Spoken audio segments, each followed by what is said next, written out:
Good morning. It's a pleasure to be joined, as always, by Democratic Caucus Vice Chair Ted Lieu and two amazing members of the Democratic Caucus, Johanna Hayes and Nikki Budzinski.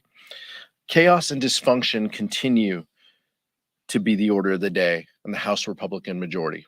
Today is day 21 without a speaker, and the other side is back to square one. After the failure of MAGA extremists Jim Jordan, multiple candidates have emerged now to see if they can be the ones to get 217, if any of them at all can get that done. The American people and our allies abroad can't afford any more delays.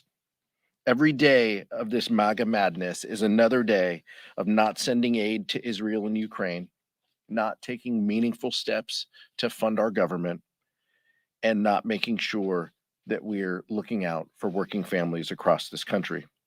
It's another day of being away from our districts and talking to folks in our communities who elected us to work on their business, the people's business, not to be here and to babysit House Republicans as their party infighting further cripples the integrity of this institution.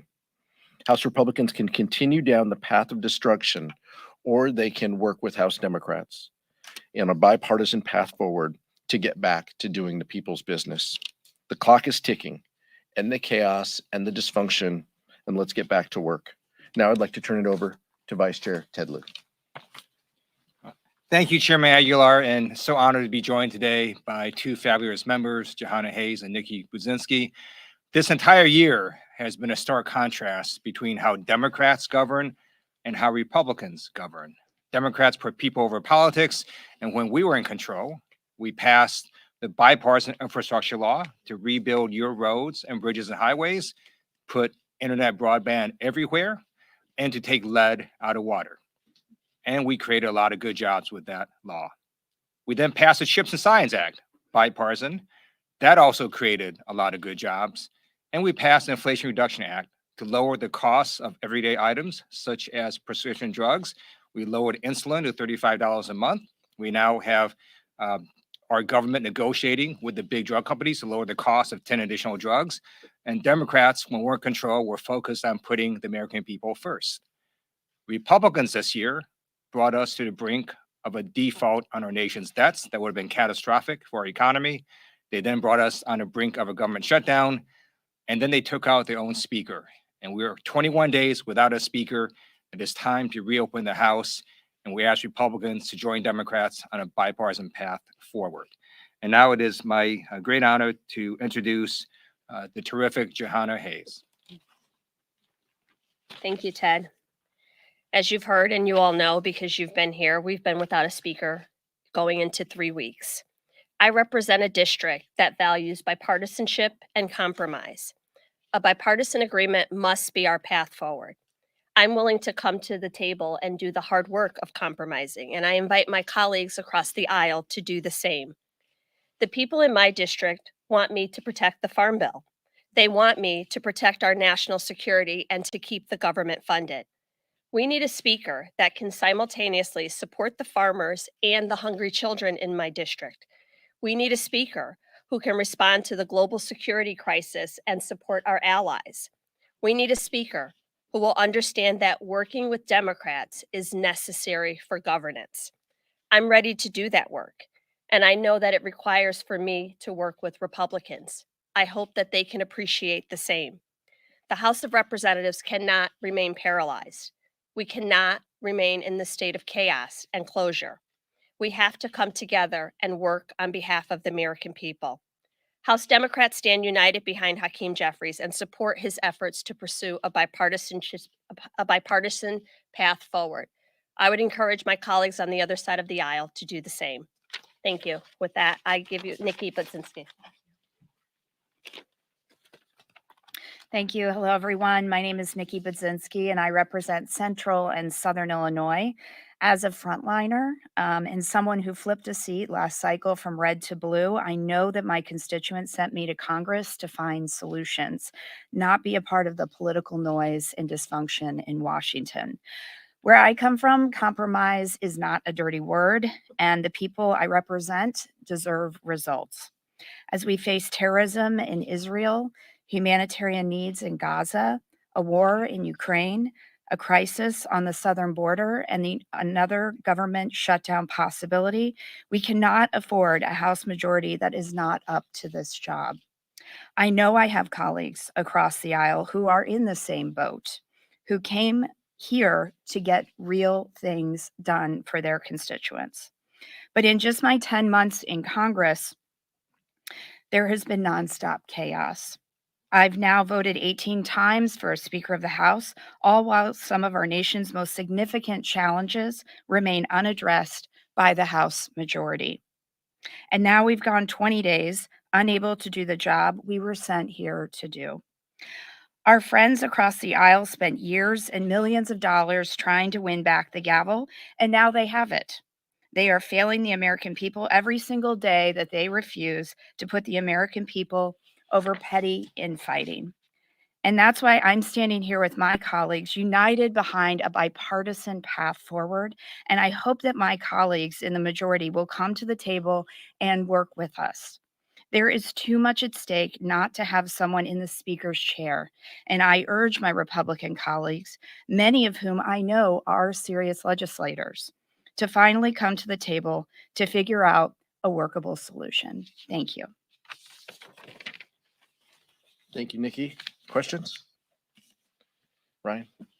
Mr. Aguilar, some in your conference, Dean Phillips in particular, have said that he's willing to vote or to not be present for the vote in order to lower the threshold if Tom Emmer is the nominee, which is heading in that direction.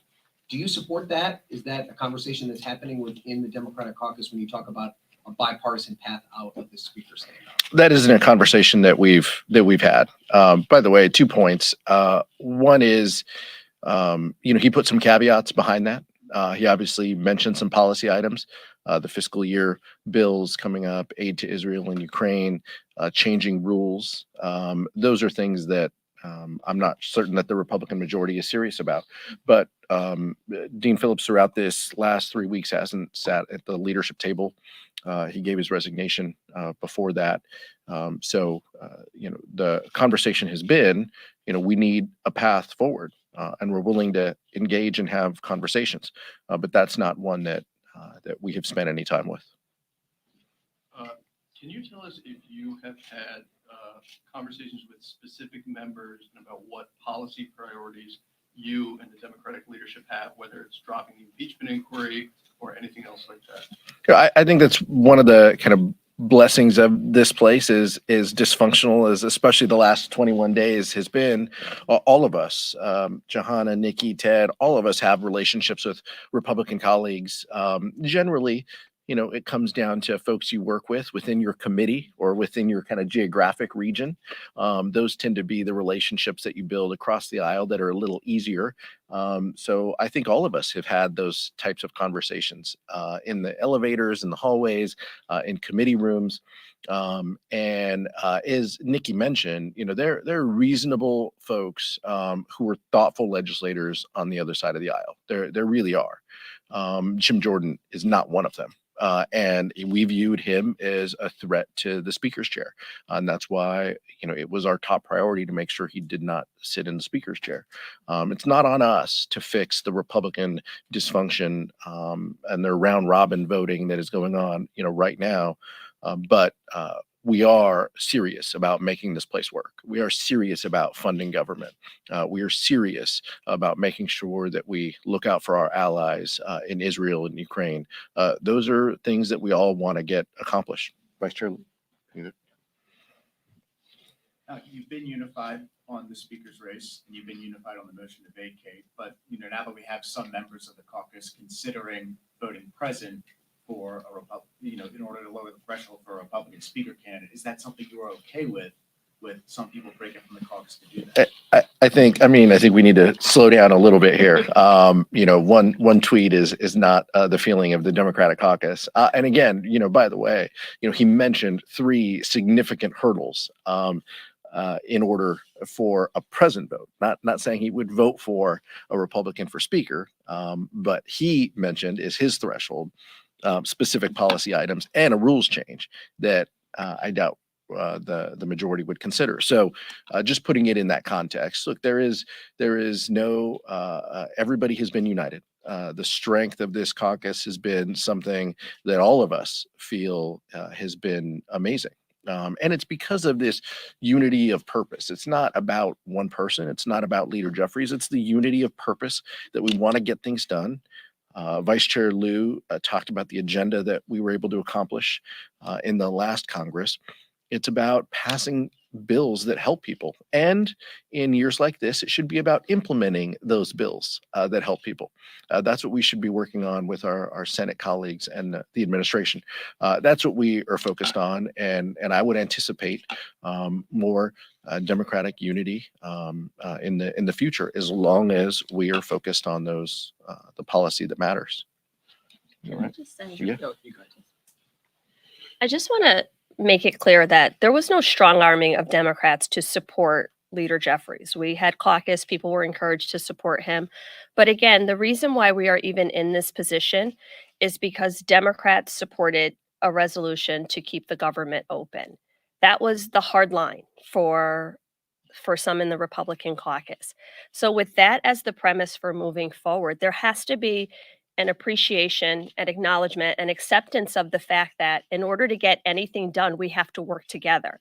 If a motion to vacate is going to come at the very moment where Democrats and Republicans work together, if a speaker is going to be threatened for working with Democrats, we have some big things ahead. We have funding the government, 8 more appropriations packages that have to come. We have a farm bill coming up. We have global crises that are competing crises at the same time. If their hard line is if you work with Democrats, you will lose Republican support, that's not a place for governance. So again, we, I think, are aligned by our values, making sure that we get a speaker who is reasonable and will compromise, will work with us to bring legislation to the floor, get an up and down vote, be willing to make some compromises where they're necessary so that we can move forward.